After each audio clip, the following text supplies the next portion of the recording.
Predsednik opštine bi želeo da se... Izvolite se. Malo je da bude, sad računam da nije dobro. Domaćin pa je. Dobro. Nije opštine, ne bi ništa ni bilo. Lepo je danas biti deo programa koji pomaže ovim ljudima koji su do skora bili i najugroženiji deo našeg stanovništva.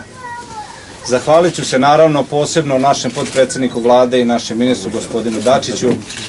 Zahvalit ćemo se svim predstavnicima Evropske unije, svetskih organizacija i Komesarijatu za izbjeglice gospodinu Cuciću i pozdraviti posebno, smijem da kažem, i svog prijatelja švajcarskog ambasadora gospodina Filipa.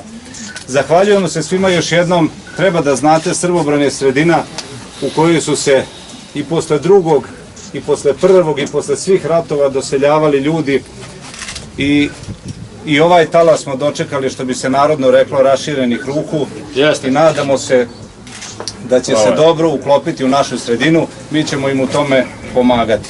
Želim da vam kažem da smo u budžetu naše opštine odvojili sredstva za ratne vojne invalide, da nam je važno kako i ta kategorija živi u našoj zemlji, njih ne smemo zaboraviti i da ćemo se truditi i u buduće pomagati svim ljudima koje je zadesila ova nesreća 90-ih. Hvala vam. Bravo.